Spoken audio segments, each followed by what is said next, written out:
മരുഭൂമിയെക്കുറിച്ച് എല്ലാവരും കേട്ടിരിക്കുമല്ലോ. മരുഭൂമി സന്ദർശിച്ചവരും ഉണ്ടാകാം.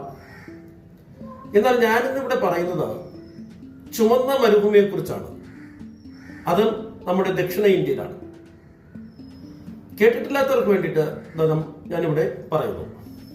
നമ്മുടെ തമിഴ്നാട്ടിലെ തൂത്തുക്കുടി ജില്ലയിലെ തിരുച്ചെന്തൂരിനടുത്താണ് ഈ ചുവന്ന മരുഭൂമി സ്ഥിതി ചെയ്യുന്നത്. തേരിക്കാട് എന്നാണ് അറിയപ്പെടുന്നത് അതിന്റെ പേര്.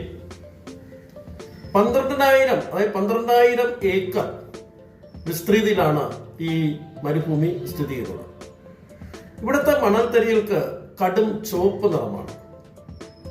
അയൺ ഓക്സൈഡിന്റെ അളവ് കൂടുതലായതുകൊണ്ടാണ് ഇവിടുത്തെ മണൽത്തരികൾക്ക് ഈ ചുവപ്പ് നിറം കിട്ടാൻ കാരണം. അതിവിശാലമായ മരുഭൂമിയും പച്ചപ്പൊക്കെ കൊണ്ട് ടൂറിസ്റ്റുകളെ വളരെയധികം ആകർഷിക്കുന്നു.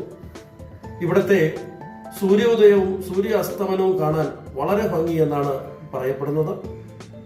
തിരുച്ചെന്തൂരിലേക്ക് യാത്ര ചെയ്യുന്നവർ തീർച്ചയായിട്ടും കാണേണ്ട ഒരു സ്ഥലം തന്നെയാണ് ഈ ചുവന്ന മരുഭൂമി. വളരെ കൗതുകം നിറഞ്ഞ ഒരു കാഴ്ചയാണ്. യാത്ര ചെയ്യുന്നവർ, തിരുച്ചെന്തൂർ ക്ഷേത്രത്തിലേക്ക് യാത്ര ചെയ്യുന്നവർ തീർച്ചയായിട്ടും ഈ ചുവന്ന മരുഭൂമി കാണാൻ മറക്കരുത്. ഈ വീഡിയോ ഇഷ്ടമായെങ്കിൽ ലൈക്കും ഷെയറും ചെയ്യുക. മറ്റൊരു വീഡിയോയുമായി വീണ്ടും കാണാം. നന്ദി, നമസ്കാരം.